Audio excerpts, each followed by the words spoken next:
Okay, so in this video I'm going to do some code examples over some concepts that I talked about in the Java Fundamentals Part 2 video and the Decision Structures video. So I'll do some code examples that cover a lot of those concepts just so that you can kind of see how they work in the actual code in the language of Java.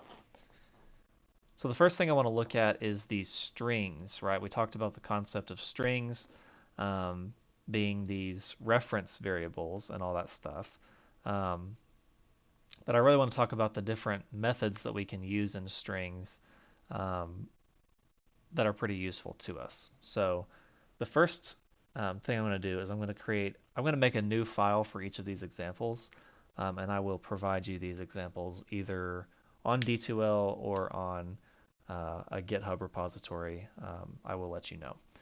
So the first thing I'm going to do is I'm just going to call this string examples. And I'm going to leave some comments in here in case you do take a look at these. You'll kind of know what they're doing. So I'm just going to basically describe what each of these code example files is doing. So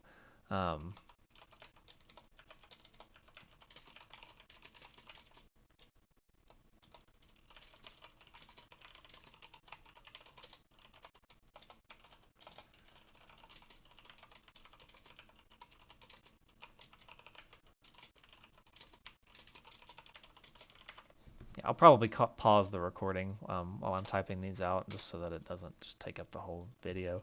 But I'm just going to basically give a little description here. I'm not following the coding practices on D2L for these just because they're very short examples. I don't really feel like that they need all that extra documentation. So the first thing I want to do is I'm just going to create a new string object here.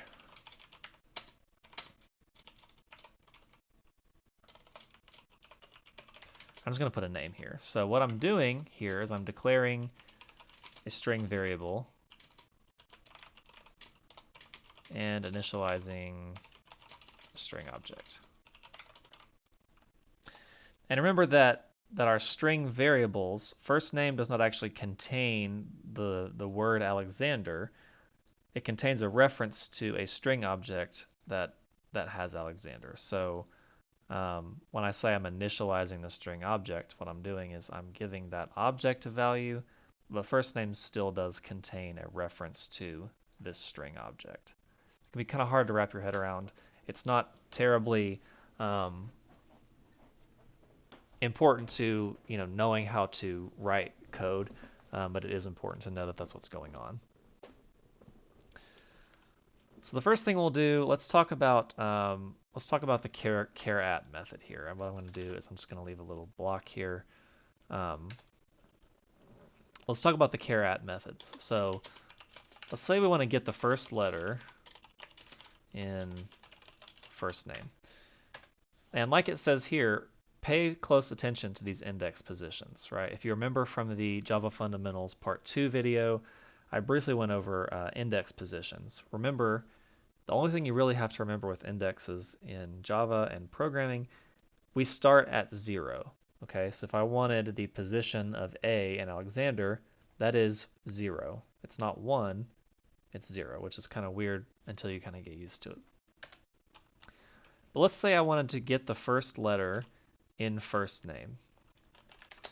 I'm going to use the char data type, which I did discuss, I think it was in the very first or second video. Char is a primitive data type that stores a single character at a time. So I'm going to call this char first letter.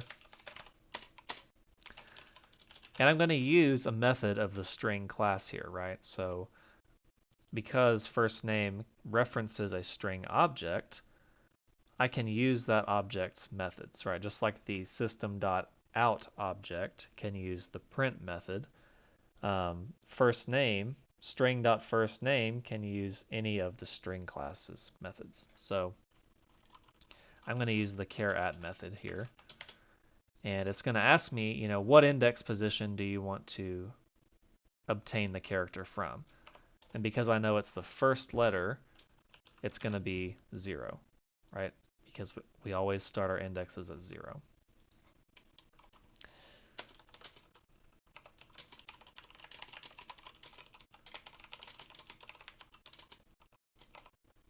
All right. And we could print that out if we wanted to. So I could say system.out.print the first letter in, I'm going to use some string concatenation here.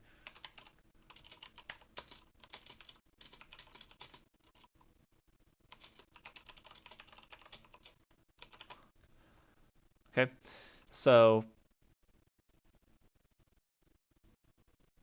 let's see what we have.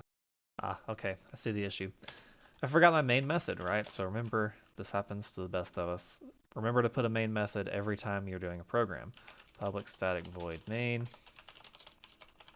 string args, and I'm just going to move all of this stuff inside my main method body, and we're good to go. So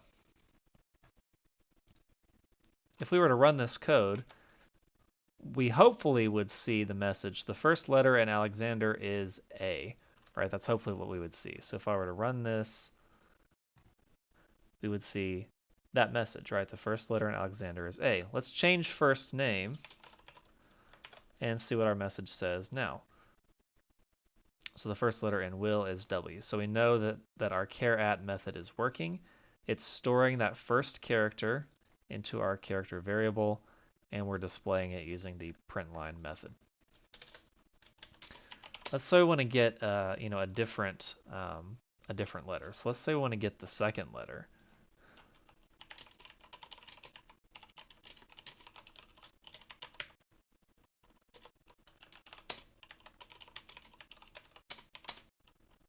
All right, so I'm just going to make a new variable here called second letter. First name dot caret, and instead of 0 here, right, I'm going to put 1. And that kind of weirds a lot of people out, right? Second letter you think should be 2. But remember, because we start at 0, our second character is actually going to be 1. So in Will, our second letter will be I, right? I'm changing it back to Alexander because it's a longer name. So our second letter here should be L.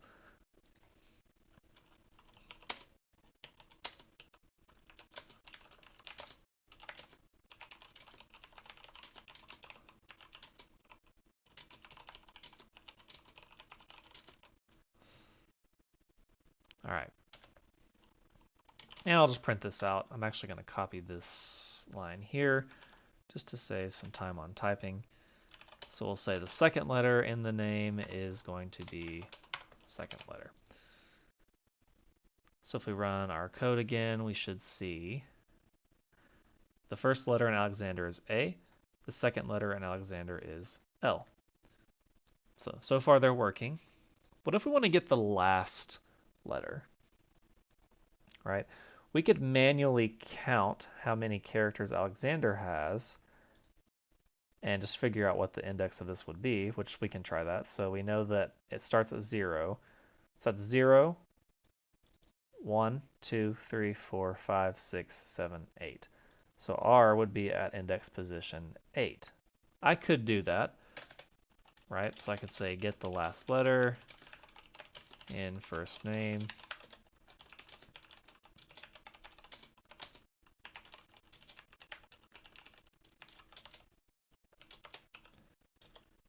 And I could print this out and say the last letter in first name is whatever the letter at position 8 is.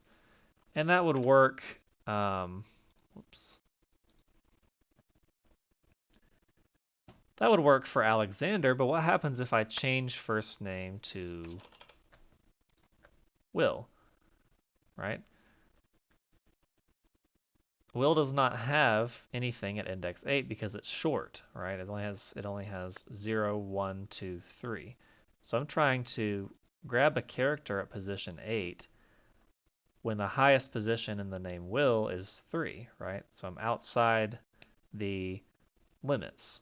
And we see that our error says string index out of bounds exception, which is kind of a scary looking error message. But if you read what it's saying, it kind of makes sense, right? The string index that we're trying to use is out of the range. And it's telling us we're trying to use an index of 8. Will does not have 8, so 8 is outside of its range. So if we wanted to make this a little bit more error-free, I mean, I could go up here and, well, Will has 4 things, 0, 1, 2, 3. I could go in and type 3. But that's not very programmatic, right? That's very manual, and we're having to do a lot of things by hand and counting things. That's not really what we want in an efficient program. So instead, I'm going to say, instead of saying caret here, what I'm going to say is firstName.length. So I'm using a different string method. I'm using the length method.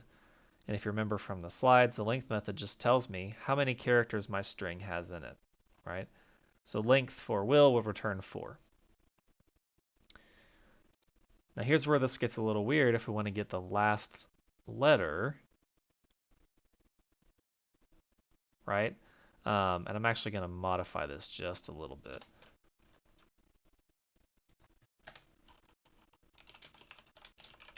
I'm actually going to make a variable here for the last index position in first name. Right, so if I wanted to get the last index of first name, I could get the length of first name. But remember, because we start at 0, I'll have a length of 4, right? Because Will has 4 characters in it. But the last index is 3, like we've discussed, right? 0, 1, 2, 3, not 4. So what we'll have to do is say, okay, get the length minus 1 and store that inside of this last index variable. Why minus 1? Well, a length of 4 minus 1 will give me index 3, which we know is the last index. If I did Alexander, which I know has 9 characters in it, 0, 1, 2, 3, 4, 5, 6, 7, 8 is my last index. 9 minus 1 is 8, right? So if you ever want the last index of something, like a string, just get the length and subtract 1 from it. And now we can actually grab that letter, right? So I'm going to say firstName.caret, and instead of typing in a literal here or a number, I'm just going to use my last index variable there. So whenever I run this, the last letter in Alexander is R. I can put whatever name I want here now. Right? And it's always going to give me the appropriate last letter because we used some programmatic thinking here.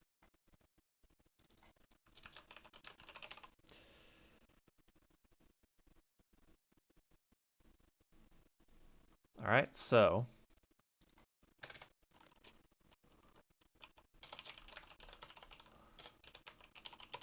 I'm actually going to print out a blank line here, and I'll put a little comment here.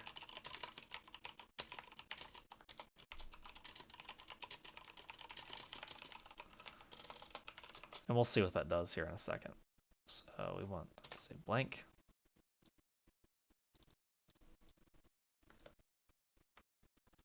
All right, so moving on to some other methods that we have.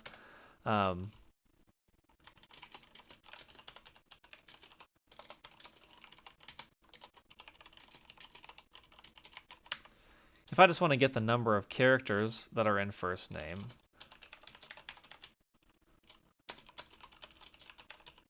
I can use that length method again, right? I don't have to use minus 1 here because I'm not dealing with indexes. Here I just want, how long is the name? How many characters long is it? And I could print that out, so I could say, something like there are this many characters in this name, right? So if I were to run this, Alexander should have 9 characters. So we see there are 9 characters in Alexander. If I change the value of that string, we'll see that my string.length method is actually returning the right thing. There were 2 more string methods that I wanted to talk about. The 2 lowercase and 2 uppercase.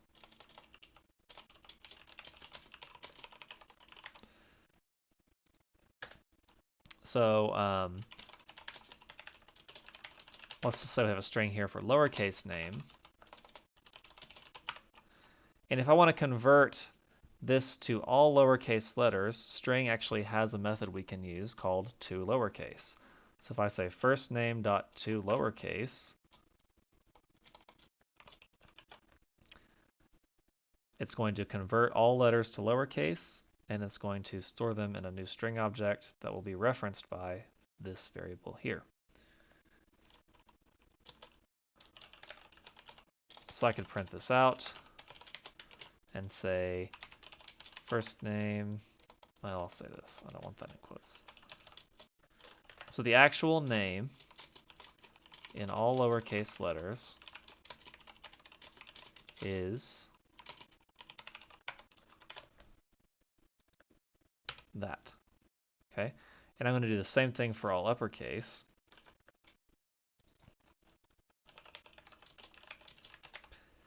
And as you could imagine, the method for converting something to uppercase is string.toUppercase.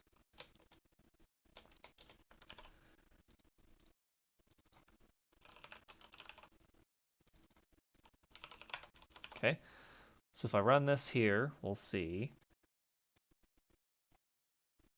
that William in all lowercase is this here, in all uppercase is this here. So you can see where that might be nice is when you're taking user input. And let's say that a user starts inputting something and the capitalization is inconsistent, right?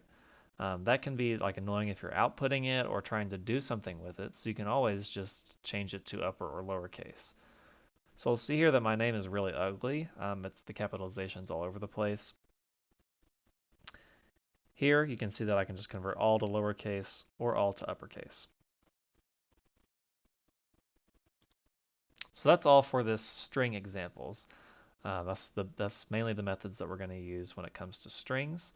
I'm going to do an example of the scanner next, which we talked about in the Java Fundamentals Part 2 video, which is how we actually receive user input. Okay, so I've set up my next example file here. I have called this file scannerexamples.java, and my class matches that with the name scannerexamples. I've made my main method and a basic comment here.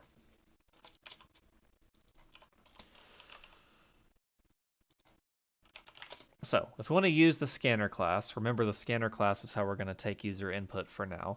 There is another way that we'll discuss here in a few weeks. But the scanner class is the way we're going to do it for now. The first thing we need, if you remember from the previous video, is we need to actually import that. We need to use an import statement. So I'm going to say above my class header, right, because imports go before everything else, I'm going to import java.util.scanner. And that is required to use the scanner object. All right, so I'm importing the scanner class. Now, if I want to actually use the scanner class, I need to create a scanner object, right? And if you remember from the video, there were two ways that we did that. So we declared a variable, right? And we initialized that variable as a new scanner object. And we have to link it to something to scan, right? What is it actually going to be scanning? Well, it's going to scan keyboard input, and we know that that is system.in, right? And that's always the way that your scanner creations will look. The only thing that will change may be the name that you give your scanner, right? I gave mine the name keyboard. Sometimes I call it KB just because it's shorter. But everything else will pretty much be the same. So I have declared a reference to a new scanner object and linked it to the keyboard, which again is system.input. So let's say that we want to ask the user some questions, right? Let's say we want to know the user's age. I'm going to declare a variable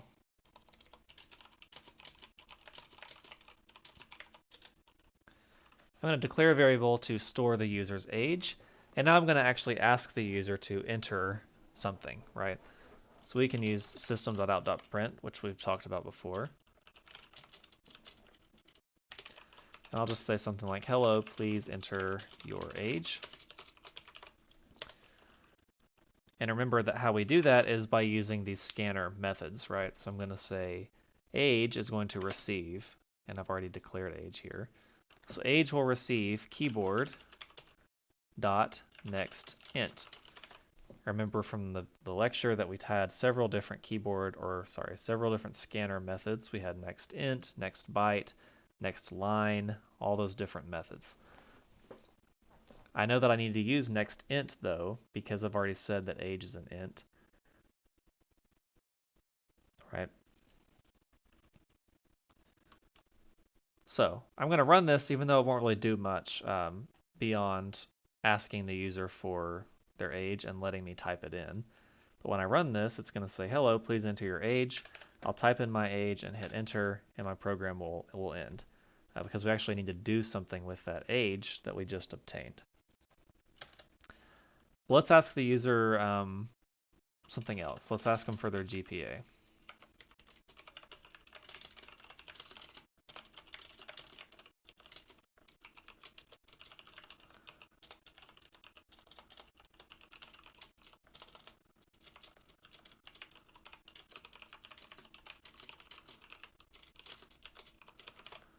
Let's say, please enter your GPA. I'm not saying hello twice, that's kind of creepy. All right, so instead of using the next int method, right, we know that GPA is a double, so we need to use the next double method. So GPA will receive whatever the user types, dot next double.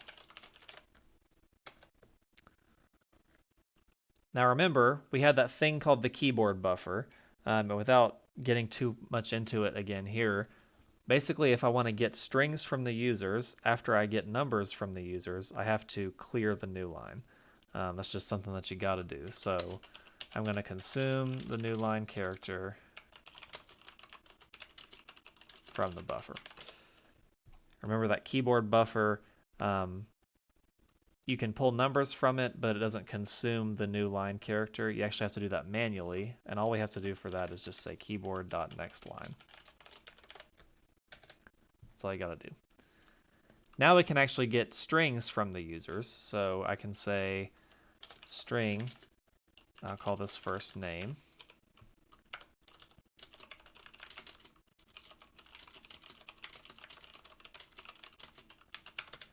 And I can say system.out.print.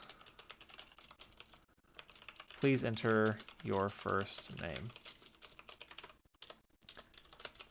And I just want some output statements here that will print out what the user has typed. So system.out.print line. This is just going to be a blank line.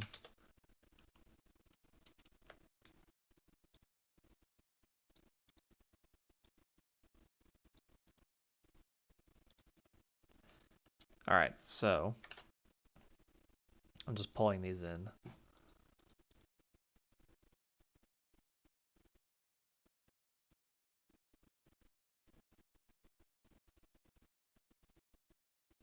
Okay, so I actually forgot to do something. So we've asked the user to enter their first name. We actually need to take the first name that they type in, right? So first name needs to receive a reference to whatever string they type in, right? Now we can display these things. So hello, whatever the name is, you are this many years old, and your GPA is this value. Again, all of these things, first name, age, and GPA, are variables we've declared, but their values are coming from the keyboard, right? They're coming from the user. So if I run this, hello, please enter your age, please enter your GPA, enter your first name. We'll see that I have entered in this information, and Java is returning it to me because I have stored it into variables. So I could run this again and put in completely different information.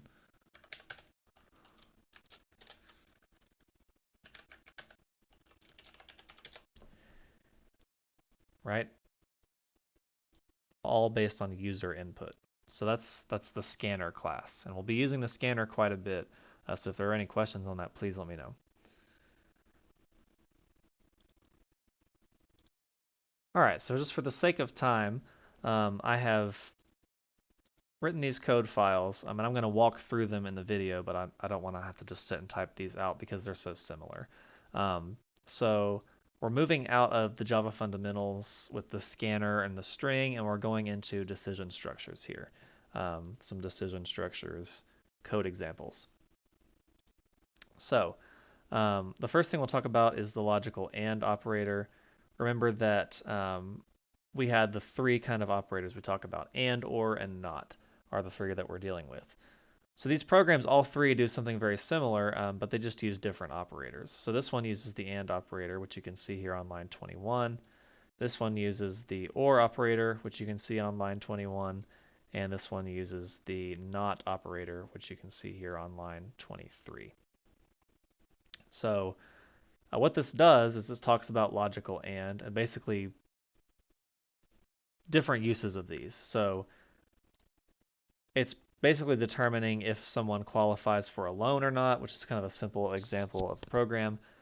But this file, this logical and.java, says you have to have $30,000 at least, and you have to have 2 or more years of experience. You have to have both things to qualify for this loan, right?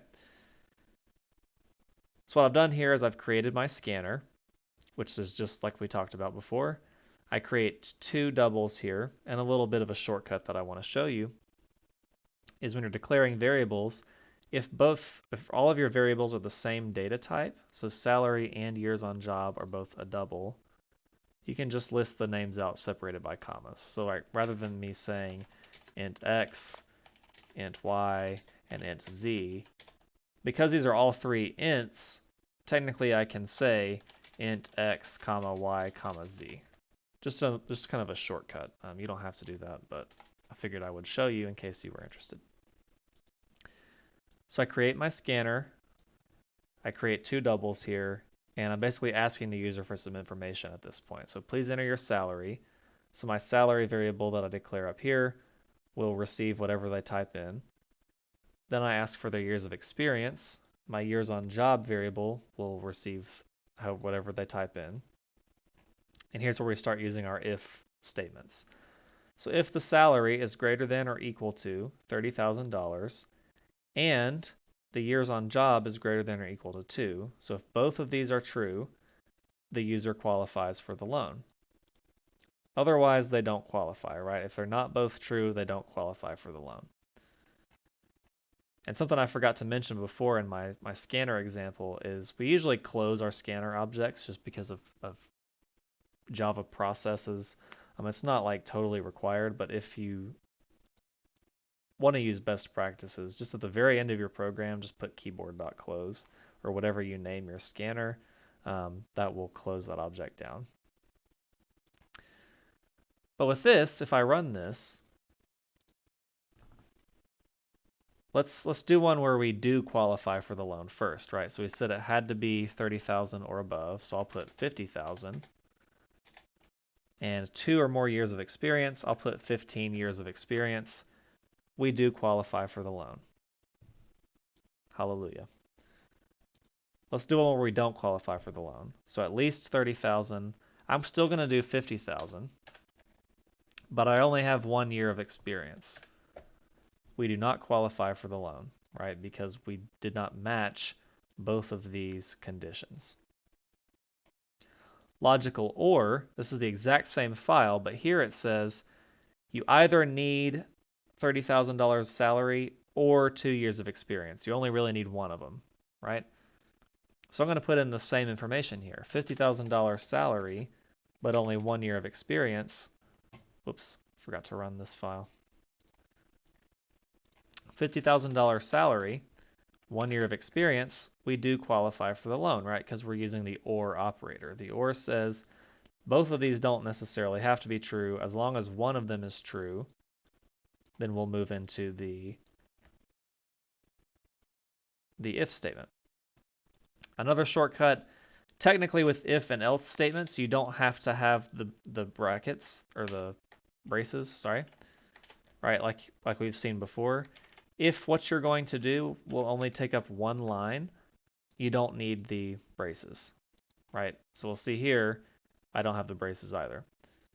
This is not something that a lot of people like, especially teachers and professors and stuff in the computing department would really rather you put the braces. But I did want to show you that they're not required for them to run, as long as it's only one line, right? We'll see after my if condition here, I only have one line that I'm doing. I don't need the braces. But if I had more than one line, like if I wanted to do something else here, that will not work. You'll see I'm getting an error here. That doesn't work. Logical not. This is the exact same as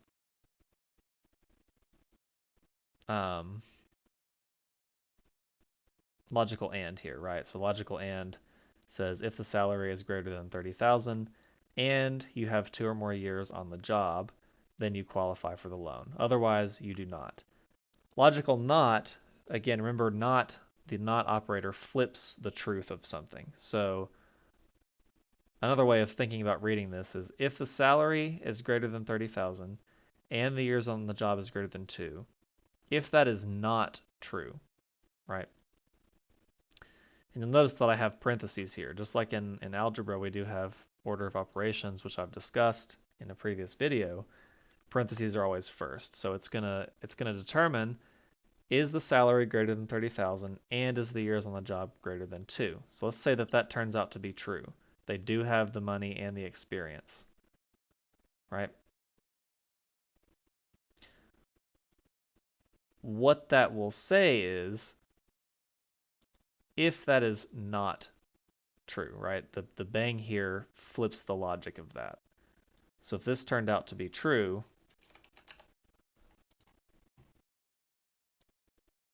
this would actually be false, right? If not true basically says if it's false. In which case we would just flip the order of these things. So you do not qualify for the loan if it's false. Otherwise, you do qualify for the loan. Bang is very confusing. It's not something that we use a whole lot, but it is something that exists. And I've called it bang several times. The exclamation point symbol we also call bang, or the shebang symbol in programming. So those examples that I just showed were kind of wholesale, right?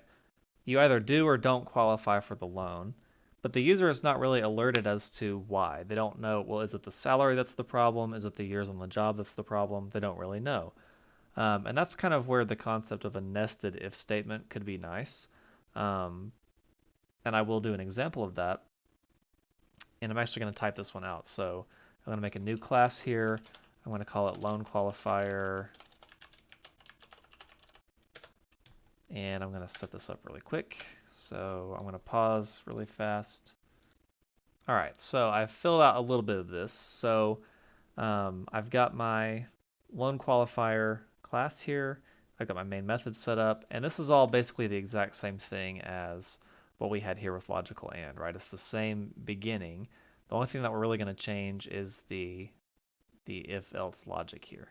And I've actually forgot my import, so I'm going to go ahead and do that for my scanner. So I set up my scanner, set up my variables just like before, and then I ask the user for their salary, and I ask the user for their years of experience.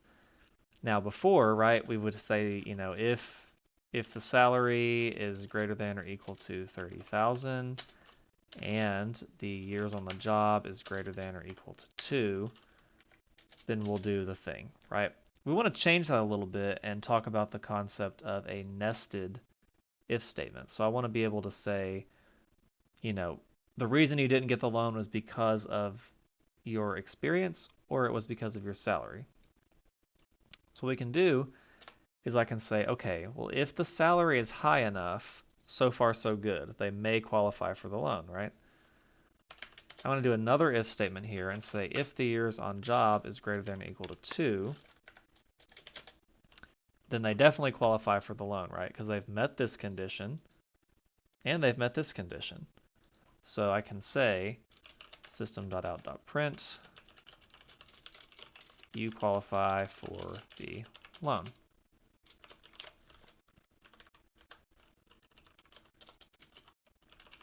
Congrats. Right? Else, right? So if they do have the money, they do have the salary, but they don't have the years, we can say, you know, a specific message to that. So we can say system.out.println, you must have at least 2 years on the job to qualify. Something like that. So they have the money, they don't have the experience, so we're going to give them a message that reflects that. What if they don't have the money? So here's if the money is 30,000 or above. Else, meaning it's not 30,000 or above, we can say system.out.println, your salary must be a minimum of 30,000. It's not a dollar sign. 30,000 to qualify. Right, so basically this just lets us personalize the messages a little bit more. I'm going to close my scanner object here, and I'm going to run this, and I'm going to do one that works first. So I'm going to say $50,000 salary, 15 years of experience. We definitely qualify for the loan. Let's do this again. Let's say we only make 15 bucks a year, but we also have 10,000 years of experience. It's going to say, you know, sorry, your salary is not high enough to qualify for the loan. Maybe we make $9 billion a year, but we only have 1 year of experience. It's going to say you must have 2 years on the job to qualify. So that's one of the uses of a nested if statement, is it lets you get a little granular and specific with testing your conditions. And I've been talking about if-else statements. I do want to do just a very basic example of the if-else statement. I'm just going to call this division. And basically I want to just show, you know, a very basic program as to how if-else works, just so that you have access to that. All right, so I've set up my program here. I've got my main method, I've got my class header, very basic comment here at the top. I know that I'm going to want some user input here, so I'm going to go ahead and import my scanner. Again, that's import java.util.scanner, and that goes before your class header. In my main method, I'm going to go ahead and create my scanner object. So I'm going to say scanner keyboard. It's going to reference a new scanner object, and I'm going to link that to the system input. Okay. I'm going to create some variables here. I'm going to call this num1 and num2.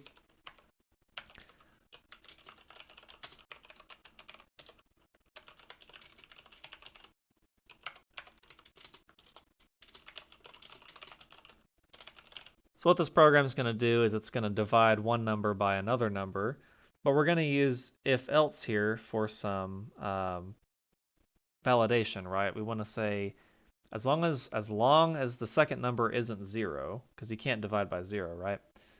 So we want to use if-else to kind of catch that.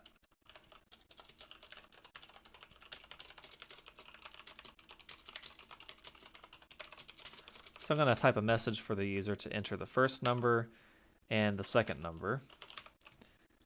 For the first number, we want num1 to receive keyboard.next double.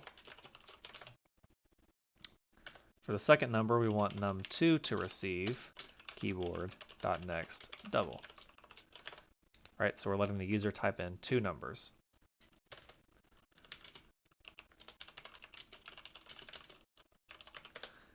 Number 2 cannot be 0, right? You can't say 1 divided by 0, it won't work. Now Java won't let that happen, but it would just crash your program. Maybe you don't want that to happen. Maybe you want a message to be displayed rather than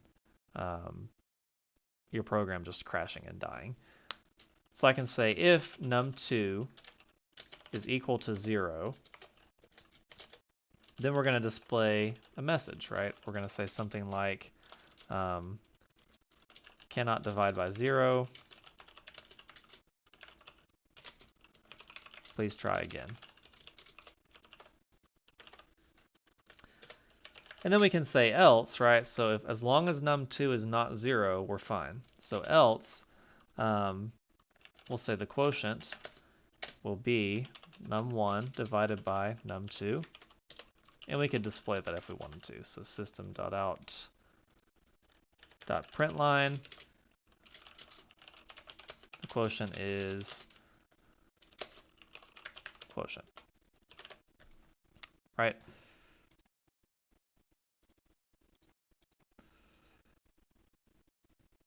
And I'll close my scanner here. So I'll say keyboard.close, and we're good. It's a very basic example of if and else, but I thought you might want to see it. So enter the first number, we'll say that's 15, and the second number is 0. We'll see that my error message was displayed. First number of 15 and second number of 5, we'll see that my quotient is 3. So another thing that we said we could do with the if-else statement was numeric ranges, right? Determining if a number is inside the range or outside the range that we specify. And I'm going to show you how to do that. I'm just going to call this numeric range. And I will give a comment here at the top. Basically just says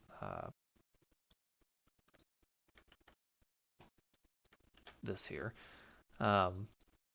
This class demonstrates verifying if a number is inside a range and outside a range using logical operators. So I'm going to set up my main method here.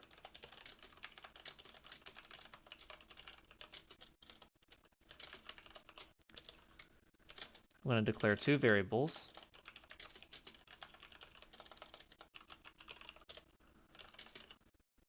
We'll say x is 30, and we'll say y has a value of 95.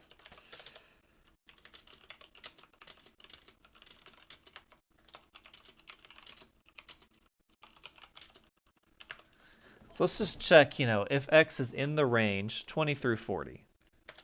Is x between 20 and 40? And you might have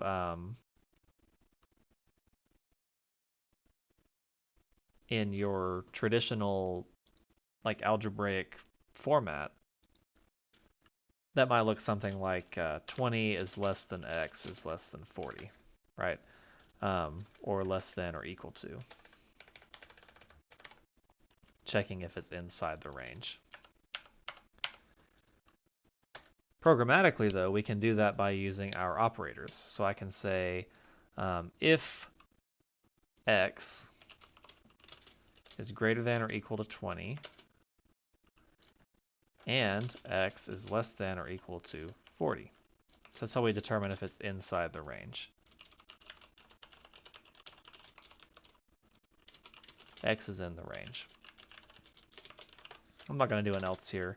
This is a pretty short file. So here I want to check if y is outside the range,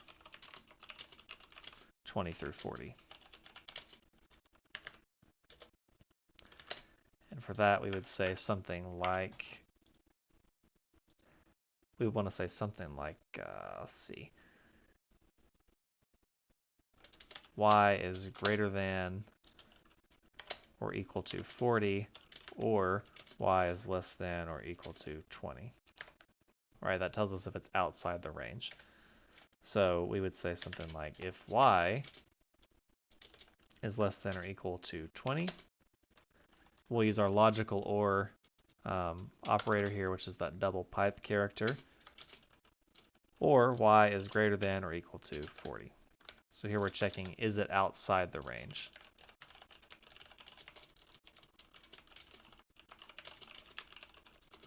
And we'll give a message there. We could run this to make sure that they're both in and out of the ranges like they should be. And we'll see y is in the range, or x is in the range, y is outside the range. And I hit a button on my keyboard that I think made something happen, so I'm not really sure what I bumped, but oh well. So the next example that I want to do is the switch statement. And we said the switch statement was one of those multi-path decision structures, right? Instead of it being true or false, it deals with different values. And that was in the decision structures video. I'm just going to call this months.java. And basically what this program is going to do is it's going to determine, what is the name of the month based on the number that the user types in. So if the user types in 12, for example, the program would say, okay, this month is December. If the user types in 2, the program will say this month is February. And we can use a switch statement to do that. We could also use several else ifs, but switch statements are a lot cleaner. So we can say something like this class demonstrates the switch statement, something like that. I know I'm going to need user input, so I'm going to go ahead and import scanner. And I'm going to set up my main method here.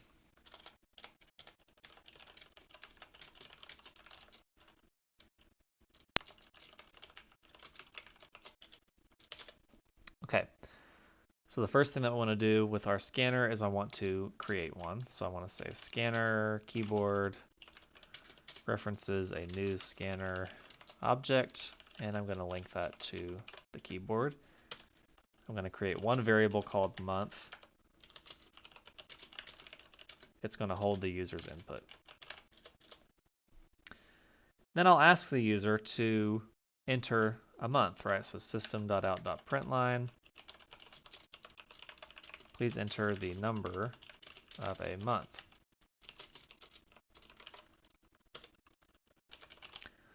Month will receive keyboard.nextInt. All right. So let's say we ask the user, please enter the number of a month. The user types the number 1. Now month contains the number 1. So we can use the value of month in our switch statement. So when I use the switch keyboard, I'm going to use the value of month on my switch statement. And I'm going to say case 1. And I'm just going to go through here and lay out what will happen based on the value of month, right? So case 1 means if the user typed in 1, the number 1, we can say system.out.print line, we can say January. And with switch statements, we always have to have a break in our cases. You have to have a break statement. The break statement says leave the switch statement once you do this, right? Case 2, if the user typed in 2, right, we would say February. So I'm just going to copy this. And instead of it saying January, I'm going to type February. And I'm going to pause the video here real quick to fill all these out. All right, so I have filled all these out, 1 through 12, and the corresponding month name matches the number that the user could type in. And you may be asking, what if the user types in the number 50, right? Or the word cat, or the word apple, or cheese, or the number 0.5. The nice thing about switch statements is anything other than what you specify with cases, right, is handled in the default case. So I can say default system.out.println invalid month number. Try again. Right? And this right here covers anything that is not what I have specified as a case. In this case, the numbers 1 through 12. So if the user types in the number 0 or the word cheese, it's going to be handled by my default case, which says invalid month number, try again. Okay? Notice that our default case does not have a break statement. It technically can if you have one, but since it's at the very end, it doesn't technically need one. So it's kind of up to you if you put it there or not. But all of your other cases should have break statements. And I'm going to close my keyboard here. And that will do it for our program. So let's go ahead and run it.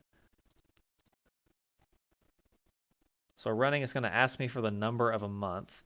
So if I put in the number 10, it's going to give me the month name of October, right?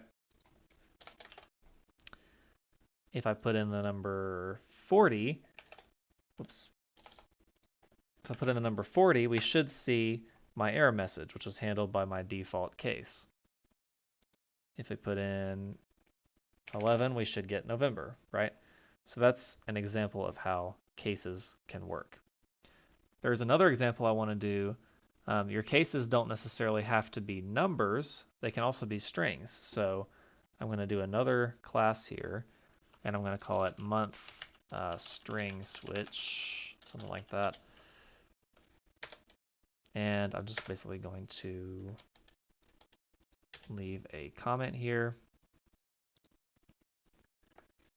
that describes what's going on. This is also going to demonstrate the switch statement.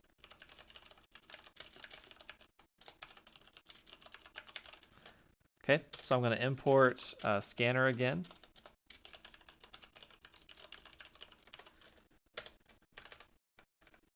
And I'm going to set up my main method.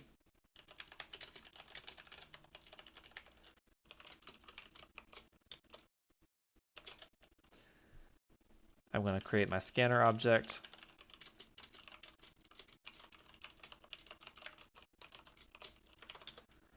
And before, right, with our previous switch statement example, I created month to hold an integer.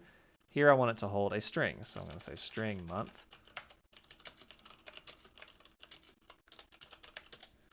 That's going to store the user input. We will ask the user, system.out.print, please enter a month. We'll say please enter the name of a month.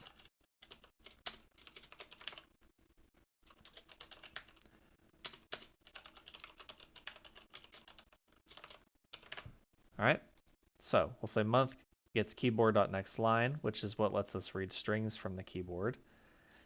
And we do have something called method chaining that I want to show you, and we'll discuss this more when we talk about writing our own methods and stuff. Method chaining basically allows us to use two methods on the same line of code. So I want to get the next line from the keyboard, and I also want to convert it to uppercase. I don't know why it's putting that there. I also want to convert it to uppercase, right? So no matter what the user types in capitalization-wise, the keyboard will scan it, it will convert it to all uppercase and store it inside the month variable. And now we can start our switch statement. Right?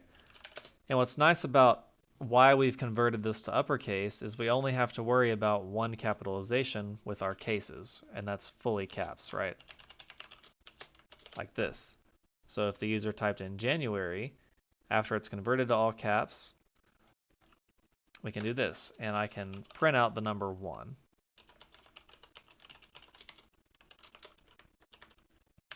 And I can break. I'll write another case for February.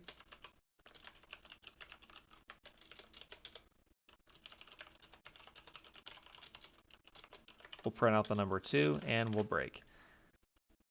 I will pause again to fill the rest of these out. All right, so we'll see that I have filled out all my months, this time using strings with my cases instead of numbers like we did in this file. These are using strings and displaying the number value. So it's kind of flipped the logic there. I will close my keyboard. And if we execute this, I'm going to type in October, and we should get the number 10, right? If I run this again, if I type in, if I type in January, we'll get the number 1. All right, I do want to show the else-if statements because those are pretty useful. So what we're going to do for that is I'm going to create a file that will contain a bunch of else-if statements. Basically what we'll do is we will calculate letter grades based on test scores. So I'm going to create a new Java class here. I'll call it test results.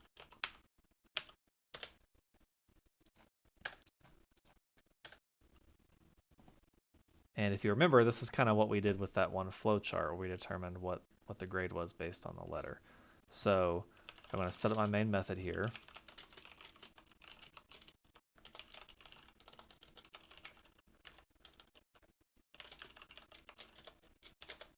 I'm going to create my scanner.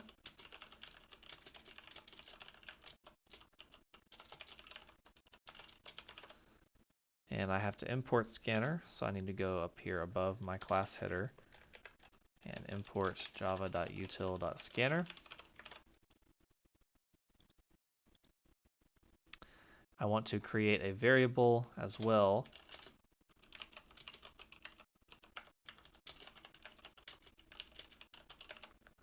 that will just store a test score. So I can ask the user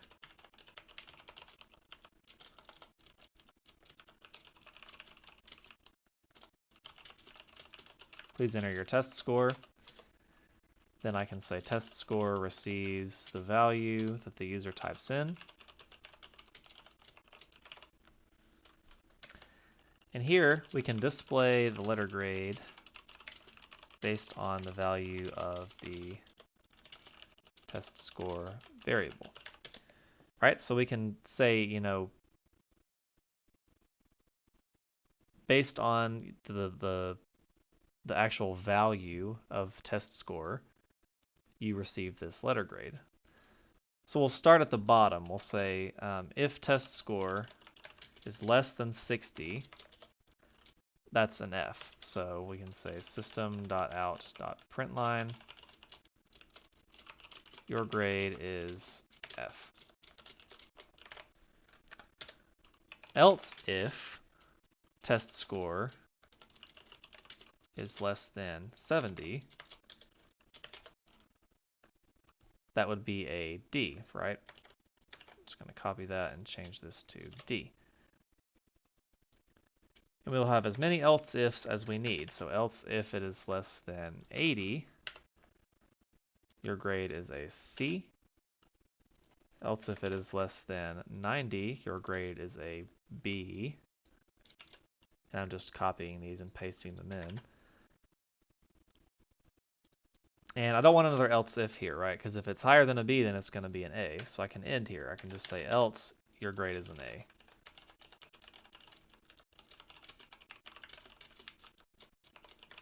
Right?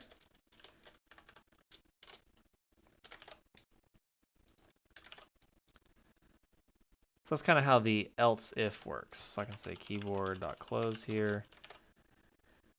Basically, instead of me nesting a bunch of if statements, I just say else ifs, right? So if we were to run this and I put in like a 87 for a test score, that would tell me that my grade is a B. If I were to put in 15 for my test score, my grade would be an F, right?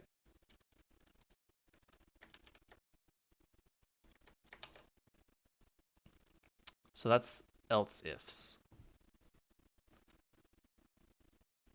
I want to talk about comparing two strings together, and then we'll talk about the format, the message formatting, and then that will do it for this video. So I'm actually going to set up my string comparison file, and I will pause for just a second while I do that. Okay, so I've set up my file here where I want to compare two strings together. And I haven't really done much besides I imported my scanner. I created my scanner object. I declare two string variables, so two names. This program is going to compare first names together, so to see if the names are the same. I ask the user to enter the first name. I assign it to name 1. I ask the user to enter the second name, and I assign that to name 2. So here's where we can actually start comparing these together to see if they are the same. And remember that we had a method called .equals, right? The .equals method that determines if one string is equal to another string. So I can say if name1 equals name2, right? And name2, notice, goes in the parentheses here. We could say the names are the same. Else, the names are not the same.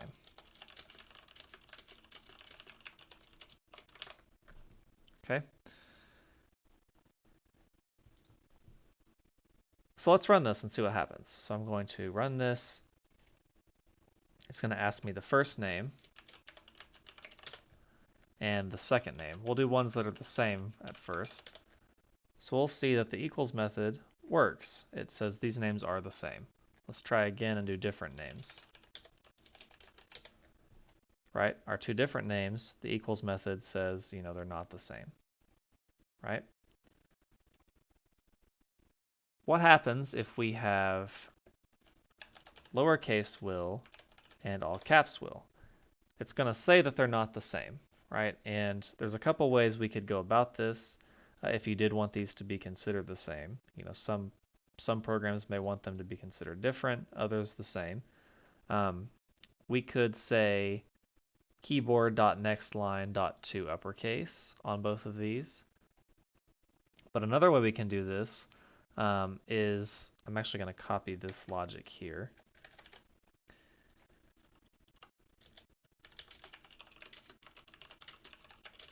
We can actually just ignore letter cases altogether. And how we can do that is using the equals method, but a variation of it called equals ignore case. So this does the exact same thing as the .equals method, but it just doesn't care about case. It doesn't care about capitalization. So if we run this, if I compare these together, we'll see down here where we actually use that equals ignore case, it's considering them the same. So that's kind of comparing two strings. We use the .equals method to do that. Remember, we can't say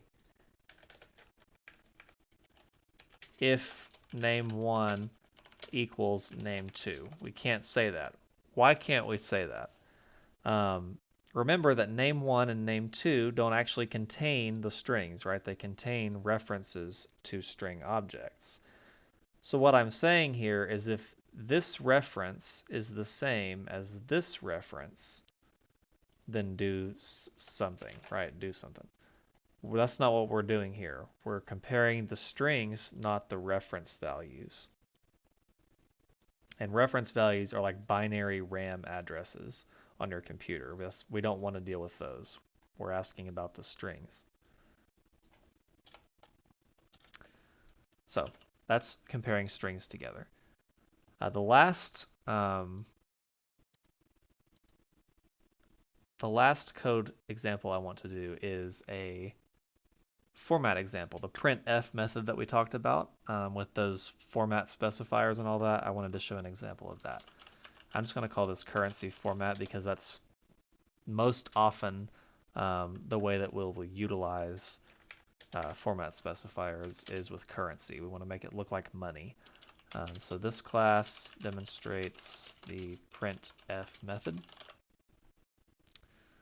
I'm going to go ahead and import scanner again. Set up my main method.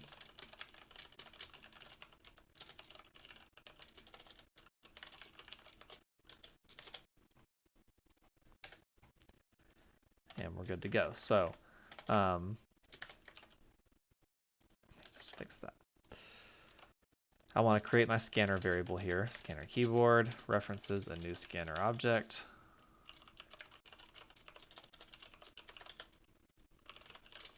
I'm going to create two variables here, monthly pay and annual pay. Those are two doubles.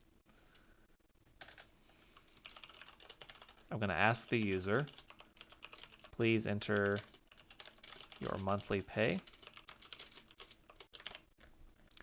And what this is going to do is it's going to calculate the annual pay based on the monthly pay. So we'll say monthly pay receives keyboard.nextDouble. Annual pay, and obviously we're not dealing with anything like taxes or anything. This is a pretty simple program. We'll say annual pay is the monthly pay times 12. Here's what we care about, formatting the output, right? We want to format annual pay to look like money. So what I'm going to say here is system.out.printf instead of print line, right? And we'll say your annual pay is, I'm going to put a $sign here because I want it to have a $sign. And here's where we start that formatting, right? I'm going to put a %sign. That's how we know that we're talking about format specifiers. And 9 times out of 10, the format that we're going to use in this class is comma .2f. What that's saying is my number is comma separated. It has 2 decimal places, and the f says it's a floating point number, right? So remember from the video, the Java Fundamentals Part 2 video, or sorry, this is the decision structures video. The %sign is how we start our format specifier, and this is the stuff that we're going to be formatting with. So the comma is our flag that says comma separate these values with 2 decimal places, and it's a floating point number. If you remember from that video, printf requires 2 things. The first thing it requires is the message itself. The second thing, after a comma, is going to be what we're actually formatting, right? So I've got this special format here, which is a placeholder for an actual number. What's the number that I want to format? That's the annual pay. And I'm just going to say keyboard.close. It's not the end of the world if you forget to close your scanner, but it's good to try to remember to do it. And that's the wrong file. I want to run this one. It's going to ask me for my monthly pay. Let's say I make $2,512 a month. It's going to calculate my annual pay, and you see that it formatted it how we said. It's got a $sign, which is just part of the string, but the format is comma separated with 2 decimal places, right? Let's put in something weird and make it work for us. So let's say our monthly pay is something crazy like that. We'll see that our annual pay, still comma separated, still has 2 decimal places, right? So that's what's nice about the printf method, is it lets us format, using these format specifiers, some value. I got one more file. It's going to be basically the exact same thing as, it's basically going to be the exact same thing as this file. So what I'm going to do is I'm actually going to copy this file, and I'm going to change it a little bit. So I'm going to do a new class here. I'm going to call this currency format string.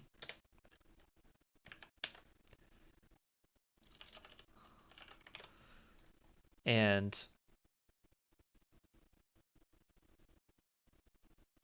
what I'm going to do here is, instead of using the printf method, I'm going to use the string.format method.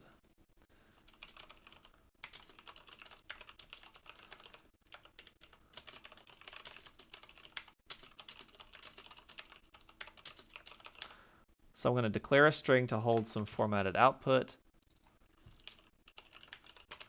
And if you remember from the video, string.format works the exact same way that printf does, but it just stores it to a string instead of printing it to the screen.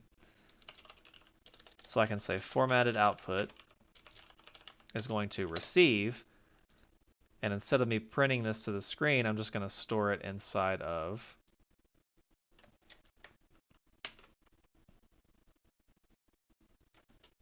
this variable, right? So this works the same way as printf in terms of the message, how we format it, and what we're formatting, but it stores it inside of a variable instead of printing it to the screen.